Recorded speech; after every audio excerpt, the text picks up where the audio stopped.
राजनीति का प्राधिकरण हो, इसके लिए पूर्व विरोधी थे, लेकिन राजनीति का प्राधिकरण बिहार के विकास को बाधित कर रहा है। जो लोग जयप्रकाश जी के नाम पर और लोहिया जी के नाम पर राजनीति को आगे बढ़ाते रहे हैं, उनके कारनामों को हम सब जान रहे हैं, पूरा देश और पूरी दुनिया जान रही है। भ्रष्टाचार और राजनीति जब एक साथ मिल जाती है और अपराध और राजनीति जब एक साथ मिल जाती है, वह कोड़ में खाद का काम करता है। और यही कार्य बिहार जैसा शार्प ब्रेन, जहां पर इतना अच्छी बौद्धिक संपदा बिहार के अंदर, बिहार के युवाओं के अंदर है, लेकिन बेईमानी और भ्रष्टाचार बिहार के इन युवाओं की प्रतिभा को आगे बढ़ने से रोकती है। बिहार के नौजवान को जब भी अवसर मिला देश और दुनिया के अंदर, उसने अपनी प्रतिभा और अपनी क्षमता का लोहा मनाया है। आज लोकनायक जयप्रकाश जी की पावन जयंती है। संपूर्ण क्रांति का नारा देकर के भारत के लोकतंत्र को उनके नेतृत्व में बचाने के लिए जो कार्यक्रम प्रारंभ हुआ था, मैं इस महान स्वतंत्रता संग्राम सेनानी लोकनायक जयप्रकाश जी को उनकी पावन जयंती के अवसर पर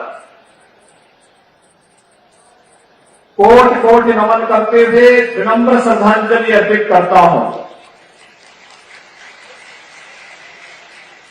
ये हम सबका सौभाग्य है कि आज लोकनायक जयप्रकाश जी की पावन जयंती के अवसर पर उनकी जन्मभूमि में बने इस स्मारक पर उनकी इस दिव्य और भव्य प्रतिमा का लोकार्पण, अनावरण का कार्यक्रम भारत के यशस्वी गृह और सहकारिता मंत्री माननीय श्री अमित शाह जी ने अभी संपन्न किया है। मैं इस अवसर पर माननीय गृह मंत्री जी का उत्तर प्रदेश और बिहार की इस जनता जनार्दन की ओर से हृदय से स्वागत करता हूं, अभिनंदन करता हूं। भाइयों बहनों, हम सब जानते हैं कि मां गंगा और मां सरयू का आशीर्वाद इस पूरे क्षेत्र को निरंतर प्राप्त होता है। दुनिया की सबसे उर्वरा भूमि होने के साथ ही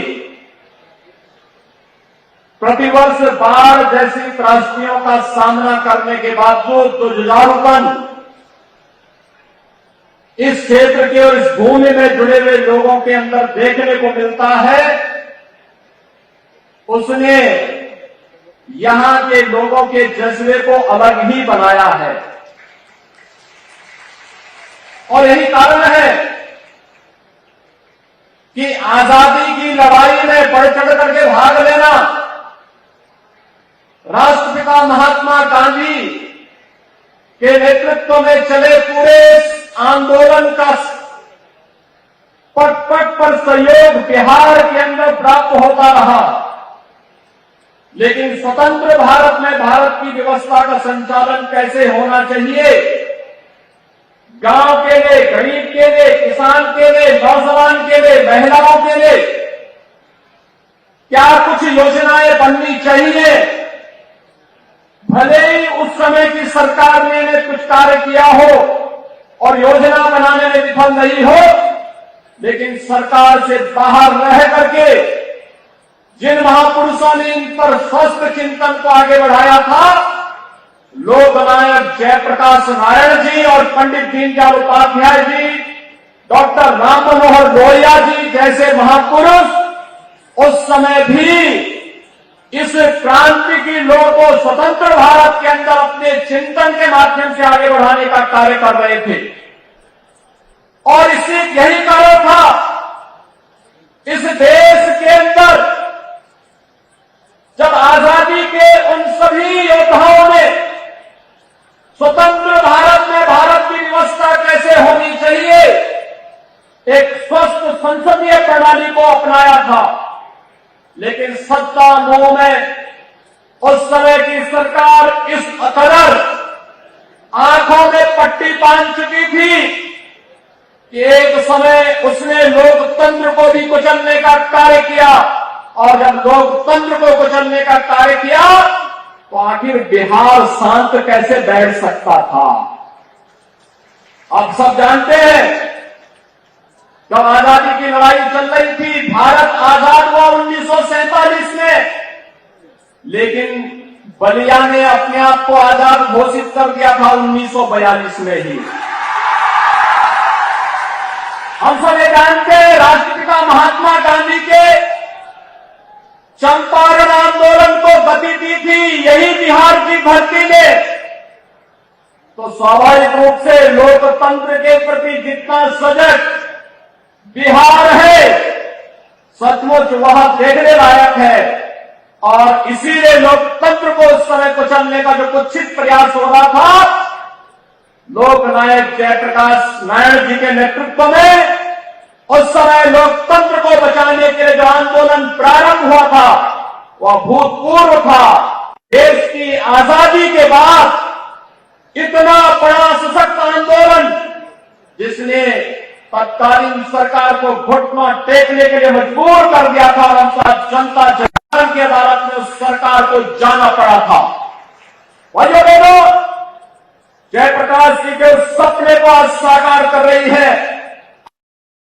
नरेंद्र मोदी जी नेतृत्व की भारतीय जनता पार्टी नेतृत्व की सरकार। आपने देखा होगा, समाज का कोई तबका आज के दिन पर ऐसा नहीं जिनके हितों के लिए कार्य न हो रहा हो। आदरणीय प्रधानमंत्री जी ने 2016 में उज्ज्वला योजना की शुरुआत इसी उत्तर प्रदेश के बलिया जनपद में प्रारंभ करके देश के अंदर अब तक 8 करोड़ से अधिक गरीबों को, जिन्होंने कभी रसोई गैस के बारे में सोचा भी नहीं था, निःशुल्क रसोई गैस देने का कार्य भी कर दिया गया। यही नहीं, चाहे वह गरीब के सिर को ढकने के लिए छत देने का कार्यक्रम हो, और चाहे वह वे तमाम गरीब कल्याणकारी योजनाएं जिन योजनाओं के माध्यम से देश के अंदर बिना भेदभाव के प्रत्येक नागरिक को न उसकी जाति, न मत, न मजहब, न क्षेत्र, न भाषा,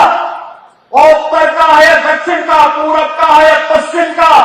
उत्तर प्रदेश हो या बिहार, कोई भेदभाव नहीं। प्रधानमंत्री जी ने समान रूप से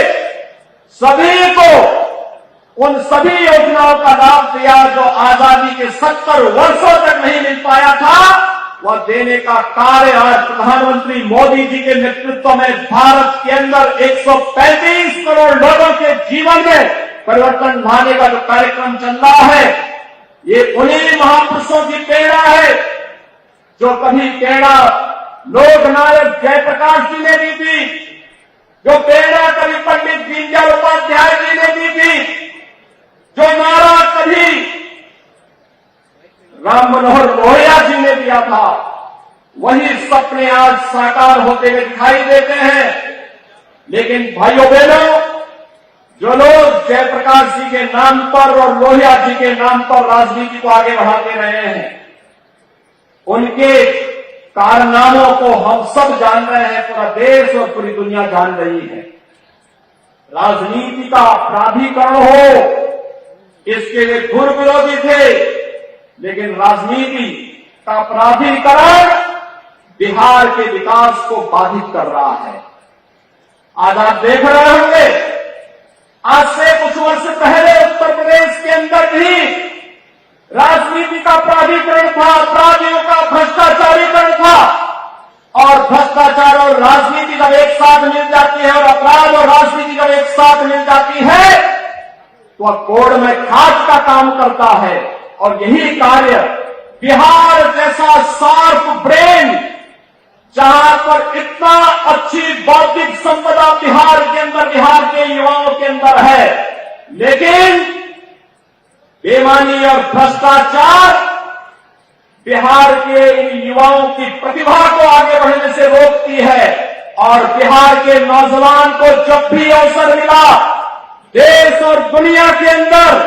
उसने अपनी प्रतिभा और अपनी क्षमता का लोहा मनाया है। भाइयों बहनों, आज जब जयप्रकाश जी के इस पावन जयंती कार्यक्रम के अवसर पर हम सब उनकी पावन जन्मभूमि पर यहां पर उपस्थित हुए हैं, यहां पर इस गांव के बाद की भूमि जनपद बलिया की भूमि आती है और हम लोगों ने पहले से तय किया है, मैं तो बिहार सरकार से पहले से ही कहता रहा हूं कि हमें बाढ़ की समस्या के समाधान करने के लिए नदी के ड्रेसिंग के कार्यक्रम को आगे बढ़ाना चाहिए। यह हमें जल यातायात की सुविधा के साथ भी जोड़ेगा और हर वर्ष आने वाली बाढ़ की समस्या का समाधान भी करेगा। उत्तर प्रदेश के अंदर 2017 के पहले 38 जनपद ऐसे थे जहां पर भीषण बाढ़ आती थी, बरसात हुई, बाढ़ से क्षेत्र जलमग्न हो जाते थे। भाइयों बहनों, आज केवल 3 से 4 जनपद हैं जहां बाढ़ आ पाती है और वह भी अगले 2 वर्ष के अंदर हम उसे भी बाढ़ से सदैव के लिए मुक्त करने के कार्यक्रम के साथ आगे बढ़ रहे हैं। और आज मैं आपको यही आश्वस्त करने के लिए आया हूं कि वह कार्रवाई नदियों को चैनलाइज करना, जल यातायात को खोल करके उसे आवागमन के लिए बनाना और साथ साथ बाढ़ से होने वाली जनधन की हानि को सर्वथा रोकने के कार्यक्रम को आगे बढ़ाना, ये सभी कार्यक्रम अपने गृह मंत्री जी के नेतृत्व में उत्तर प्रदेश ने मजबूती के साथ अपने यहां लागू किया है। इसके अच्छे परिणाम सामने आए हैं और बहुत शीघ्र यहां पर इस जो द्वार मिलता है, खासतौर पर मां गंगा और मां सरयू के इस संगम स्थल पर यह क्षेत्र हर वर्ष बाढ़ की त्रासदी को झेलने के लिए मजबूर हो गया है, उसको भी उत्तर प्रदेश सरकार अपने कार्यक्रमों के साथ आगे बढ़ा करके इसे बाढ़ से मुक्त करने के साथ ही यहां के समग्र विकास को आगे बढ़ाने का कार्य करेगा। आज के इस अवसर पर एक बार फिर से लोकनायक जयप्रकाश नारायण जी को उनकी पावन जयंती के अवसर पर उनका पुण्य स्मरण करते हुए मैं कोटि कोटि नमन करता हूं, विनम्र श्रद्धांजलि अर्पित करते हुए आप सभी को कि आप सब अपने गृह मंत्री जी को सुनिए और आपके इस कार्यक्रम को भव्य बनाने के लिए यहां पर आए हैं। मैं एक बार फिर से माननीय गृह मंत्री जी का हृदय से स्वागत करता हूं। आप सबको हृदय से धन्यवाद देते हुए आप सबके प्रति भी अपनी शुभकामनाएं देता हूं। धन्यवाद। जय हिंद।